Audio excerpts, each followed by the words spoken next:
L'organisation des plaisirs dans notre société moderne, c'est un véritable cauchemar.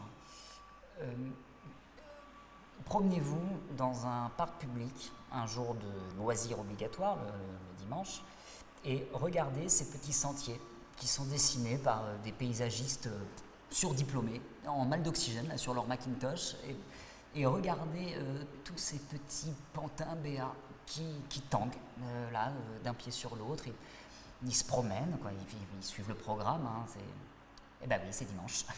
Et regardez autour d'eux cette nature, cette petite nature harmonieuse, mesquine presque, sans aspérité, sans surprise, surtout sans événement. Et je vous parle pas des couleurs criardes de ces enclos là réservés à l'élevage de nos enfants, le rouge primaire du toboggan, le bleu primaire du tourniquet et le vert primaire du sol, matelassé, imitation pelouse, pensé pour bien amortir les chocs. Et ce petit design doucereux, pensé pour l'éveil, pensé pour l'épanouissement. Mais pourquoi réduit-on notre progéniture à tant de niaiserie et d'inélégance? Pourquoi?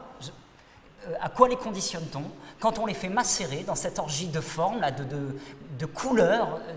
Enfin, c'est pas le problème de la... Enfin, moi, quand j'étais petit, je faisais des dessins multicolores. Mais quand j'ai décidé de réduire ma palette au noir et au blanc, on m'a envoyé chez la psychologue scolaire.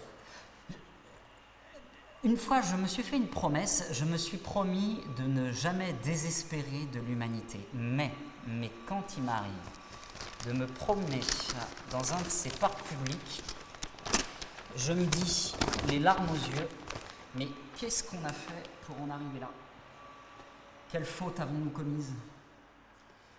Et je me dis que si j'étais conseiller municipal d'une de ces villes là, qui autorisent ce genre d'obscénité, j'imposerais qu'on mette à l'entrée des parcs des petits panneaux à hauteur d'enfant, avec écrit dessus « Toi qui entres ici, abandonne tout espoir ».